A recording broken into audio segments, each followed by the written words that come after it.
Hi all. இன்னைக்கு வந்து packing mini vlog ஒன்று பார்க்கலாமா? பேக்கிங் பண்ணுறது கூட கொஞ்சம் ஈஸியாக இருக்கும். அடுத்து இந்த க்ளீனிங் ஒர்க் இருக்குது பாருங்கள், அது பண்ணும்போது தான் ஒரு கஷ்டமாக வரும். ஆனால் க்ளீன் பண்ணால் தான் அடுத்த ஒர்க்கை ஸ்டார்ட் பண்ண முடியும். அப்படி தான் இது 2 3 நாள் ஃபுல் ஆர்டர்ஸில் பேக்கிங் ரூமே இந்த மாதிரி ஆகி இருந்துச்சு. அடுத்தது சரி ஃபஸ்ட்டு கேக் ஆர்டர்ஸ் அன்றைக்கும் இருந்துச்சு. ஃபஸ்ட்டு கொஞ்சம் க்ளீன் பண்ணிவிட்டு நெக்ஸ்ட்டு ஒர்க்கை ஸ்டார்ட் பண்ணலாம் அப்படின்னு சொல்லிட்டு ஃபஸ்ட் எல்லாமே க்ளீன் பண்ண தொடங்கிட்டேன். எல்லாம் க்ளீன் பண்ணி முடிச்சுட்டு அடுத்தது இருந்த ஆர்டர்ஸுக்குள்ள வேலையும் ஸ்டார்ட் பண்ணி இது ஒரு 2 டயர் கேக் ஆர்டர் இருந்தது. அது கூட கொஞ்சம் பீஸ் கேக் ஆர்டரும் இருந்துச்சு.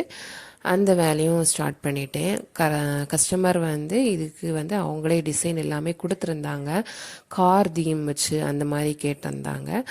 அப்போ அதுக்கு ஏற்ற மாதிரி அவங்க 2 kg ஒயிட் ஃபாரஸ்ட் கேக்கில் கேட்டிருந்தாங்க. அதுக்கெல்லாம் ஸ்பாஞ்ச் ரெடி பண்ணி அதுக்கு ஃபஸ்ட்டு க்ரம் கோட்டிங் முடித்து நல்லா செட் பண்ணிவிட்டு ஐசிங் முடித்து அதுவும் நல்லா செட் பண்ணிவிட்டு அதுக்கப்புறம் தான் ஸ்டாக் பண்ணி டிசைன் ஒர்க் எல்லாமே பண்ண தொடங்கினது. எல்லாமே டீட்டெயிலாக வீடியோ எடுக்கலான்னா எனக்கு அதுக்குள்ளே டைம் இல்லை. அதனால தான் கொஞ்சம் ஷார்ட்டாக கட் பண்ணி அப்படியே வீடியோ எடுத்து எல்லாமே வச்சுருக்கேன்.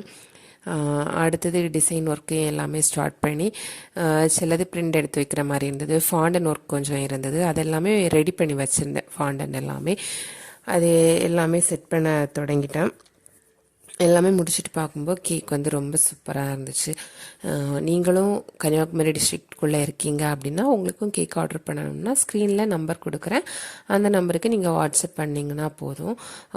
கண்டிப்பாக முன்னாலேயே ஆர்டர் 2 days முன்னாலேயே ஆர்டர் பண்ணணும். அப்போ தான் நம்ம வந்து ப்ராப்பராக பண்ணி டெலிவரியும் பண்ண முடியும். இதெல்லாமே செட் பண்ணிவிட்டு அவங்க மேலே வந்து இந்த மாதிரி கேக்கில் ஒரு ரெட் கலர் கார் வேணும் அப்படின்னு கேட்டிருந்தாங்க. அதையுமே நீட்டாக வச்சு அவங்களுக்கு ரெடி பண்ணியிருந்தேன். கேக்கோட ஃபைனல் லுக் எப்படி இருக்குன்னு லாஸ்ட் வீடியோ கொடுத்துருக்கேன், அதில் பார்த்துட்டு கமெண்டில் சொல்லுங்கள்.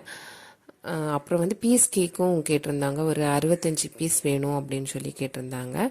அதுவுமே சூப்பராக ரெடி பண்ணி கொடுத்துருந்தோம்.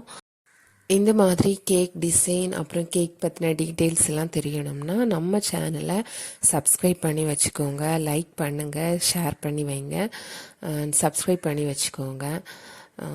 கேக்கோட ஃபைனல் லுக் நான் அட்டாச் பண்ணியிருக்கேன். பார்த்துட்டு எப்படி இருக்குன்னு கண்டிப்பாக கமெண்டில் சொல்லுங்கள். இன்னொரு மினி விலாகில் பார்க்கலாம். தேங்க்யூ, பாய்.